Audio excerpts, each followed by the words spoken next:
नमस्कार किसान भाइयों, आपका स्वागत है आपके अपने चैनल लक्ष्मी फार्मिंग में। किसान भाइयों, अगर आपकी धान की फसल लगभग 20 से 25 दिन की हो गई है और आपकी धान की फसल की ग्रोथ नहीं हो रही है, बाढ़वार नहीं हो रही है, कल्लों का फुटाव नहीं हो रहा है, तो क्या करें? किसान भाइयों, आज की यह वीडियो आपके लिए है। आज की इस वीडियो में हम आपको इसके बारे में संपूर्ण जानकारी देने वाले हैं कि अगर आपकी धान की फसल की ग्रोथ नहीं हो रही है, उसमें अधिक से अधिक मात्रा में कल्लों का फुटाव नहीं हो रहा है, तो आपको क्या करना चाहिए, कौन सी खाद को डालना चाहिए, कितनी मात्रा में डालना चाहिए। आज की इस वीडियो में हम आपको इसके बारे में संपूर्ण जानकारी प्रदान करने वाले हैं। किसान भाइयों, हमारी जब धान की फसल रोपाई के बाद लगभग 20 से 25 दिन की हो जाती है, तो हमें अपनी धान की फसल में कौन कौन सी खाद को डालना चाहिए जिससे हमारे धान की फसल में अधिक से अधिक मात्रा में कल्लों का फुटाव हो, उसकी ग्रोथ और बढ़वार तेजी से शुरू हो जाए। आज की इस वीडियो में हम आपको इसी के बारे में संपूर्ण जानकारी देने वाले हैं। आज हम आपको बताएंगे कि आपको अपनी धान की फसल में कौन कौन से तत्वों को कितनी कितनी मात्रा में डालना चाहिए और किस समय डालना चाहिए, कितने दिन पर डालना चाहिए, इसके बारे में पूरी जानकारी देने वाले हैं। तो वीडियो को शुरू से अंत तक जरूर देखिएगा और यदि अगर वीडियो आपको अच्छा लगे तो चैनल को सब्सक्राइब कर दीजिएगा, वीडियो को लाइक कर दीजिएगा और अपने किसान मित्रों के साथ शेयर कर दीजिएगा। किसान भाइयों, अगर आपकी धान की फसल लगभग 20 से 25 दिन की हो गई है और आपकी धान की फसल की बाढ़वार और ग्रोथ रुक गई है, कल्लों का फुटाव नहीं हो रहा है, तो आपकी धान की फसल में तत्व की कमी हो गई है। किसान भाइयों, जो हमारे धान की फसल के लिए आवश्यक तत्व होते हैं, जिनसे हमारे धान की फसल में ग्रोथ, बाढ़वार और कल्लों का फुटाव होता है, उन तत्व की आपकी धान की फसल में बहुत ही ज़्यादा कमी हो गई है, जिसके कारण आपकी धान की फसल की ग्रोथ रुक गई है। जैसे कि किसान भाइयों, nitrogen, zinc, sulphur, magnesium, iron, यह जो सभी प्रकार के तत्व होते हैं जो हमारे धान की फसल में ग्रोथ और बाढ़वार के लिए जिम्मेदार होते हैं, जिनके कारण हमारे धान की फसल की ग्रोथ और बाढ़वार, कल्लों का फुटाव तेजी से होता है, उनकी जब पर्याप्त मात्रा में उपलब्धता होती है तो हमारे धान की फसल की ग्रोथ तेजी से होती है।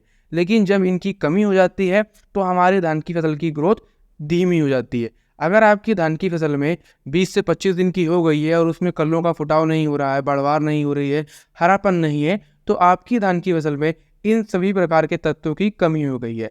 आज की इस वीडियो में हम आपको जानकारी देने वाले हैं कि आपको अपनी धान की फसल में इन सभी तत्वों को कितनी कितनी मात्रा में डालना चाहिए, जिससे आपकी धान की फसल की जो रुकी हुई ग्रोथ है वह फिर से तेजी से चालू हो जाए। किसान भाइयों, सबसे पहले हम बात करेंगे कि नाइट्रोजन की कमी को दूर करने के लिए हमें अपनी धान की फसल में क्या डालना चाहिए। नाइट्रोजन की कमी को दूर करने के लिए हम अपनी धान की फसल में यूरिया को डालते हैं। यूरिया हमें अपनी धान की फसल में किसान भाइयों तब डालना चाहिए जब हमारी धान की फसल लगभग 15 से 20 दिन की हो जाती है। जब हमारी धान की फसल 15 से 20 दिन की हो जाए तब हमें अपनी धान की फसल में यूरिया को डाल देना चाहिए, क्योंकि किसान भाइयों इस समय हमारे धान की फसल की ग्रोथ और बाढ़वार और कल्लों का फुटाव वह तेजी से होता है।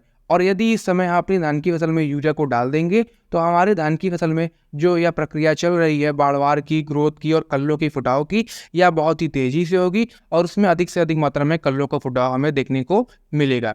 किसान भाइयों, नाइट्रोजन के कारण ही हमारे धान की फसल में अधिक से अधिक मात्रा में हमें कल्लों के फुटाव, कल्लों की संख्या, हरापन, ग्रोथ और बाढ़वार देखने को मिलती है। इसलिए आपको अपनी धान की फसल में समय पर नाइट्रोजन खाद को अवश्य डाल देना चाहिए। 1 एकड़ खेत के लिए किसान भाइयों आपको अपने धान के खेत में कम से कम 35 से 40 किलो यूरिया को डालना चाहिए। किसान भाइयों, अब हम बात करेंगे अपनी दूसरी खाद के बारे में जिसको हमें अपनी धान की फसल में यूरिया के साथ मिलाकर डालना चाहिए, वह है जिंक सल्फेट। दोस्तों, जिंक सल्फेट भी बहुत ज़्यादा आवश्यक होती है। हमें इसको अपनी धान की फसल में रोपाई से जब हमारे धान की फसल लगभग 15 से 20 दिन की या फिर 20 से 25 दिन की हो जाती है, तब हमें अपनी धान की फसल में जिंक सल्फेट को यूरिया के साथ मिलाकर डाल देना चाहिए। यह भी हमारे धान की फसल में बहुत ही ज़्यादा जरूरी होता है। हमारे धान की फसल को यदि पर्याप्त मात्रा में जिंक की उपलब्धता रहेगी तो हमारे धान की फसल की ग्रोथ बहुत ही तेज़ी से होती है, कल्लों का फुटाव बहुत ही तेज़ी से होता है। किसान भाइयों, जिंक आपकी धान की फसल के लिए बहुत ही ज़्यादा आवश्यक होता है। अगर हम बात करें जिंक की मात्रा के बारे में, तो जिंक आपको किसान भाइयों कम से कम 5 से 6 किलो प्रति एकड़ के हिसाब से डालना चाहिए। जिंक आप किसान भाइयों 33% वाला भी इस्तेमाल कर सकते हैं और यदि आप माइक्रोन्यूट्रिएंट जिंक डालना चाहते हैं तो माइक्रोन्यूट्रिएंट जिंक भी अपनी धान की फसल में डाल सकते हैं। माइक्रोन्यूट्रिएंट जिंक की खास बात यह होती है किसान भाइयों, उसमें आपको जिंक के अलावा और भी जो ढेर सारे तत्व होते हैं जैसे कि आयरन, कोबाल्ट, निकल, कैल्शियम, मैग्नीशियम, बोरान, यह सब भी पाया जाता है जो हमारे धान की फसल के लिए बहुत ज़्यादा आवश्यक होता है। यदि आप चिलेटेड जिंक जो 33% वाला आता है उसको नहीं डालना चाहते हैं तो आप ये माइक्रोन्यूट्रिएंट जिंक इसको भी डाल सकते हैं। दोनों की मात्रा किसान भाइयों 5 से 6 किलो प्रति एकड़ के हिसाब से आप लेकर डाल सकते हैं। किसान भाइयों अब हम बात करेंगे आज की हमारी जो तीसरी खाद है जो कि है मैग्नीशियम सल्फेट। मैग्नीशियम सल्फेट भी किसान भाइयों धान की फसल के लिए बहुत ज़्यादा आवश्यक होता है। यह भी एक बहुत ही अच्छा तत्व है जो हमारे धान की फसल में हरापन बनाए रखता है।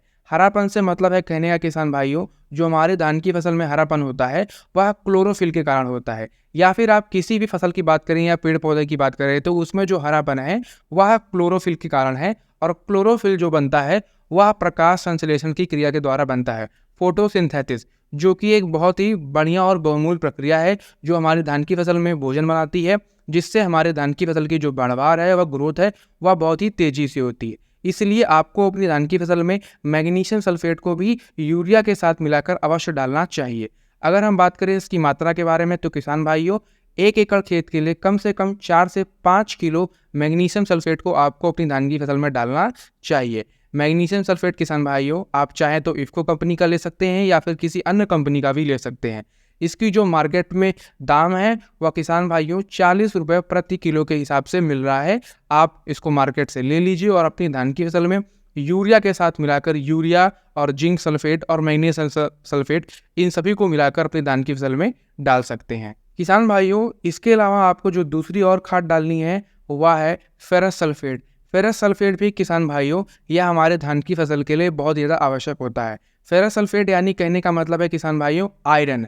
आयरन जो होता है हमारे धान की फसल में किसान भाइयों यह भी हरियाली बनाए रखता है। जो हमारे धान की फसल में पीलापन या फिर सफ़ेद, जो हमारे धान की फसल रोपाई के बाद 20 से 25 दिन या फिर 30 दिन के बाद पीली होने लगती है, उसकी ऊपर की 1-2 इंच 3 इंच 4 इंच की जो पत्ती होती है वह पंखुड़ी जो होती है ऊपर की वह धीरे धीरे पीली और सफ़ेद धब्बे नुमा होने लगती है, तो उसमें किसान भाइयों आयरन की कमी हो जाती है।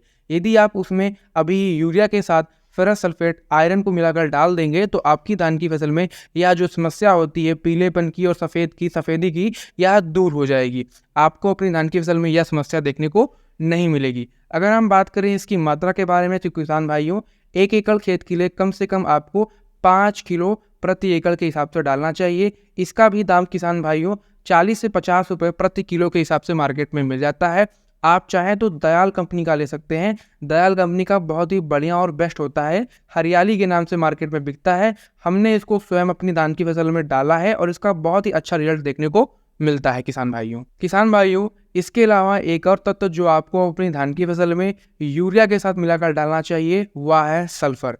यह भी आपकी धान की फसल में बहुत ज़्यादा आवश्यक होता है। किसान भाइयों सल्फर डालने से यह फ़ायदा होता है कि जो हमारे धान की फसल होती है उसकी जो जड़ें होती हैं वह बहुत ही गहराई तक उनकी ग्रोथ होती है, बहुत ही गहराई तक ज़मीन में फैल जाती हैं, जिससे ज़मीन में जो अन्य तत्व उपलब्ध हैं वह उनको अवशोषित कर पाती हैं, इस्तेमाल कर पाती हैं और उनकी जो बढ़वार है ग्रोथ है वह बहुत ही तेज़ी से होती है और उनमें हमको अधिक से अधिक मात्रा में कल्लों का फुटाव, हरापन और ग्रोथ देखने को मिलती है। किसान भाइयों आपको सल्फर को भी यूरिया के साथ मिलाकर डालना चाहिए। आज की इस वीडियो में हमने आपको जितने भी तत्व बताए हैं जैसे कि urea, zinc sulphate, magnesium sulphate और फेरस सल्फेट, सल्फर, इन सभी को आपस में आप मिक्स कर लीजिए और अपनी धान की फसल में अच्छे से मिलाकर छीड़ दीजिए।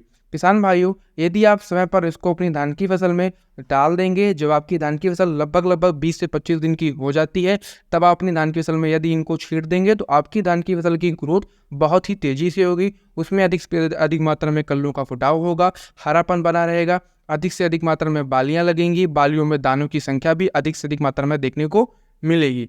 किसान भाइयों हम बात कर रहे थे सल्फर की। अगर हम बात करें सल्फर की मात्रा के बारे में तो किसान भाइयों जो आपको सल्फर की मात्रा लेनी है वह आपको 2 से 3 किलो प्रति एकड़ के हिसाब से लेकर डालना है। और सल्फर आपको किसान भाइयों जो लेना है वह आप WDG ले सकते हैं, चाहे तो 80% वाला या फिर 90% वाला, दोनों में से कोई एक सल्फर आपको अपनी धान की फसल में अवश्य डालना चाहिए। किसान भाइयों आज की इस वीडियो में हमने आपको जितनी भी खाद के बारे में जानकारी दी है, यदि आप इनको इस कॉम्बिनेशन को मिलाकर अपने धान की फसल में अवश्य डाल देंगे समय पर, तो आपकी धान की फसल में आपको अधिक से अधिक मात्रा में ग्रोथ, बढ़वार और कलरों का फुटाव और साथ में रिकॉर्ड तोड़ उत्पादन लेने से कोई नहीं रोक सकता। आप एक बहुत ही बढ़िया और सफल धान की फसल इस बार ले पाएंगे। किसान भाइयों, अगर आपको आज की हमारी ये वीडियो अच्छी लगी हो तो चैनल को सब्सक्राइब कर दीजिएगा, वीडियो को लाइक कर दीजिएगा और अपने किसान मित्रों के साथ शेयर कर दीजिएगा।